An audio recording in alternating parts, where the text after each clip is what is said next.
The song we're looking at today is one of rock's most iconic intros. This band has always been known for their incredible musicianship, especially for a trio. So we're going to deep dive into the bass line that defines this masterpiece, the iconic intro, and the whole song too. Get ready to break down the genius of... Oh, there we go. Man. If you know Rush, then you know they're a powerhouse trio consisting of Geddy Lee, Alex Lifeson, and 𝗕𝗄𝘃𝗏.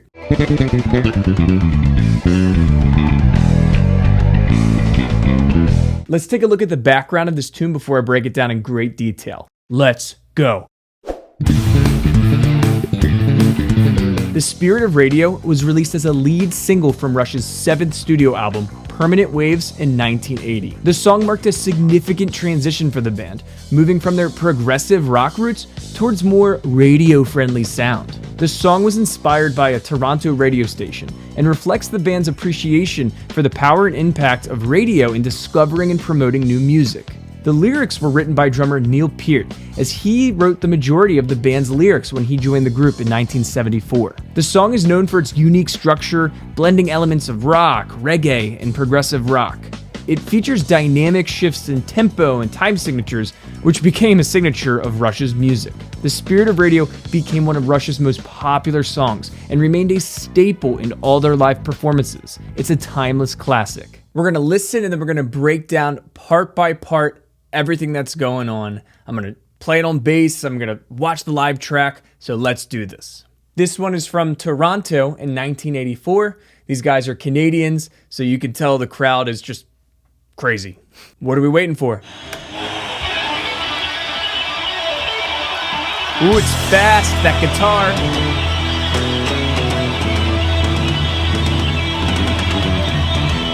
Ah, these guys are so tight.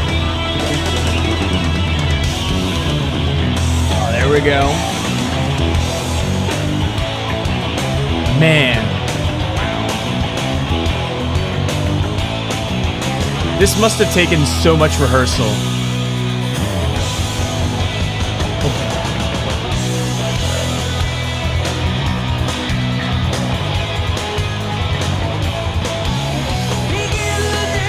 All right, let's go. We're going to break it down. By the way, when I saw Rush back in the day, I don't think I've ever seen so many people air drum in my life. Like literally, it was like 98% men just all air drumming. It's so funny. We're going to spend a lot of time on this intro. The intro is very rhythmically challenging. 𝗕𝗄𝘃𝗏, Geddy Lee played a series of like syncopated figures over Alex Lifeson's hammer-on guitar riff. This part is actually so syncopated that if you try to notate like specifically where everything's happening with actual value, it doesn't bring alive its actual feel. But Neil and Geddy move perfectly in sync over the 16th note guitar part.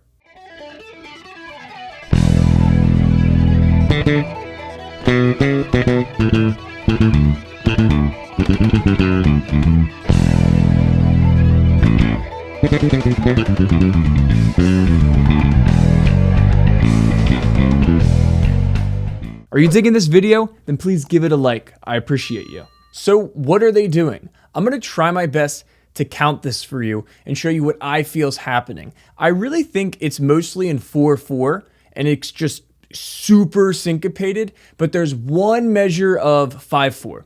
The tempo also fluctuates a little bit. You'll notice when I count with the track that it is not tracked with a metronome in the studio. 1, 2, 3, 4. 1, 2, 3, 4. 1, 2, 3, 4. 1, 2, 3, 4. 1, 2, 3, 4. 1, 2, 3, 4. 5. 1, 2, 3, 4. 1, 2, 3, 4. 1, 2, 3, 4. 1, 2, 3, 4. So if you see there, I pretty much counted 4, and then there was that one measure of 5, but you could tell the fluctuations.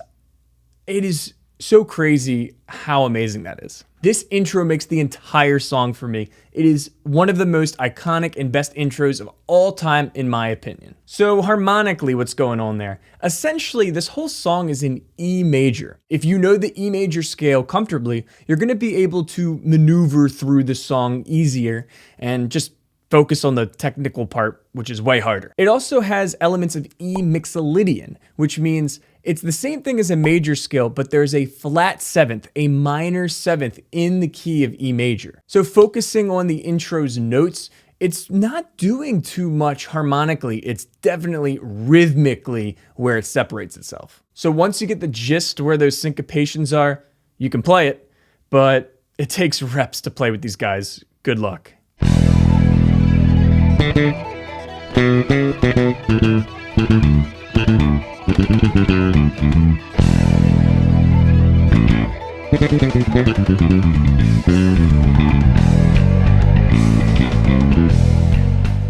All right, now it moves into the rock and roll riff.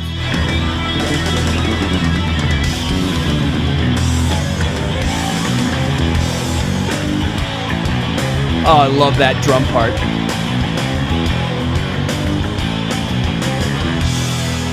After a crazy intro, things calm down where they play a unison rock and roll style riff that just moves from E to A.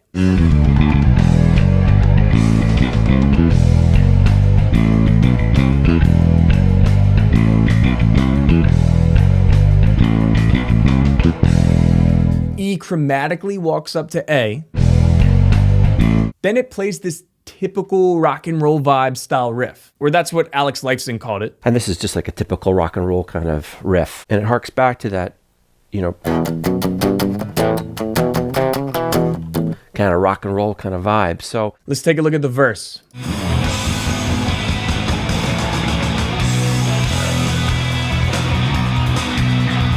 This is very E major.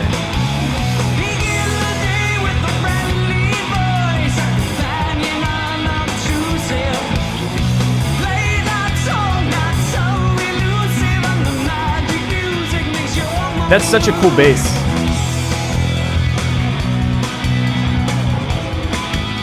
Again, this is not crazy. Diatonic chords.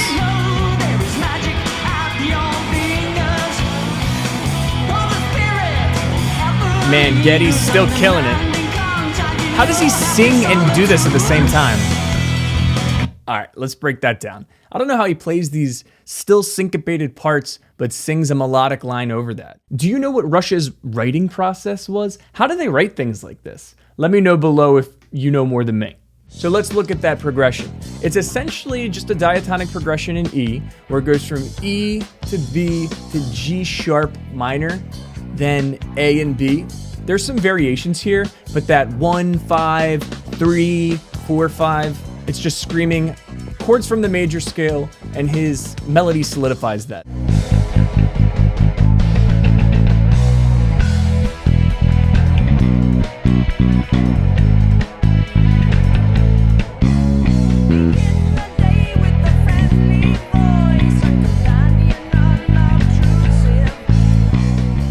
And a reminder, if you're digging this video, to like it and subscribe. All right, let's see where it goes after this.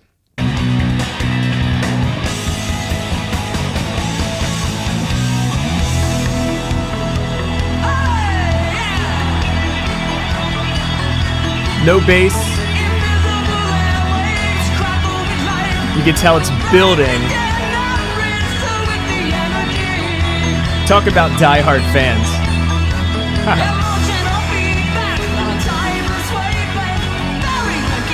40 years ago, really? Here we go. Up this machine, so it's the same chords here as the verse. They're just rocking out.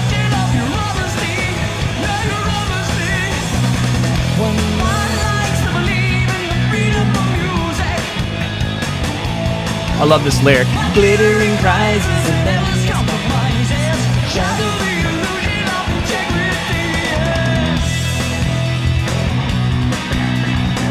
oh man, so I like how 𝗬𝘁 kind of alters and has some variations of what he sings live. It's a little different than the studio track, as I was trying to poorly sing along, but they're just rocking out here. When I say rocking out, it's just more driving eighth notes, less syncopation.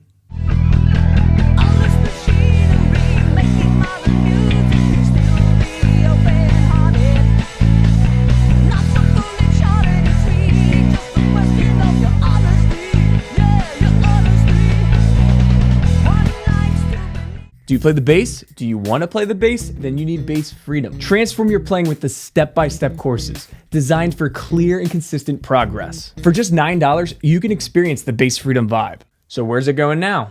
Back to that build, but it's building somewhere different.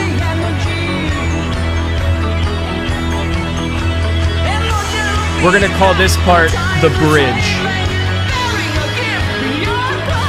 Count with me.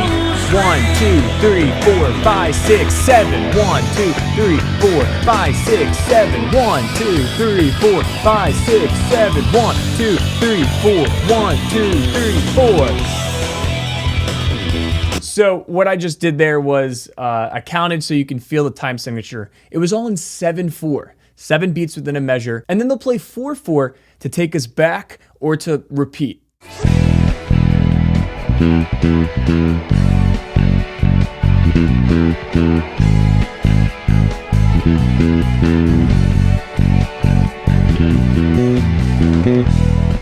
Interesting outro. Now where? We got a reggae part. Riff. So let's mix up some reggae and rock. So you just got a 1, 4 to 5.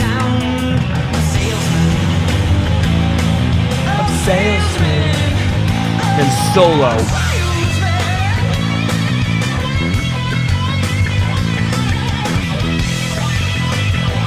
Man, 𝗟𝗲𝗃𝗏𝗃 is such an underrated player, in my opinion.